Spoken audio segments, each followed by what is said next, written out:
Մի մտահոգիչ իրավիճակի հետ կապված մասնավորապես վերջին շրջանում պարբերաբար մամուլով հրապարակվում է, այդ թվում նաև պաշտոնական հաղորդագրություններում հոգեբուժարաններից առողջություն ունեցող անձիկ դիմում են փախուստի։ Սա առողջապահության նախարարության բաց թողումն է, որ ունենք այս վիճակ, ու հասարակությունը մտահոգված ասում է, այս ինչ իրավիճակ է, խիստ վտանգավոր մարդիկ դիմում են փախուստի ու մեր կյանքը վտանգ։ Կխնդրեմ գնահատականներ չտանք, դուք ոչ դիագնոզը գիտեք եւ ոչ էլ անձի վարքագծի հետ կապված։ Իհարկե եղել են դեպքեր ընդհանուր առմամբ ոչ միայն վերջին շրջանում, այլ նմանատիպ դեպքեր շատ հազվադեպ լինում են եւ մենք էլ ինչպես կարող է դա չմտահոգել։ Իհարկե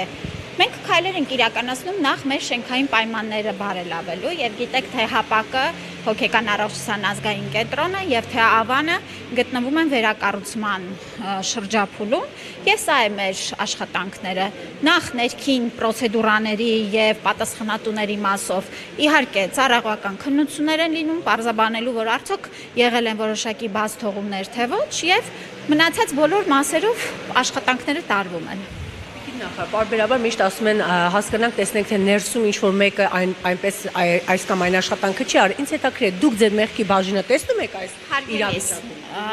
Դուք կարող եք ամեն ընդունարանի բարձր խոսելու հետ կապված աշխատակցի կամ որևէ բանի հետ կապված հարց տալիս դուք ձեր մեղքի բաժինը տեսնում եք թե ոչ։ Ես համակարգը կառավարում ենք, ղեկավարում եմ եւ իրականացնում ենք բարեփոխումներ, փոփոխություններ, միանշանակ դրանք իրենց արդյունքը տալիս են եւ շարունակելու են տալ։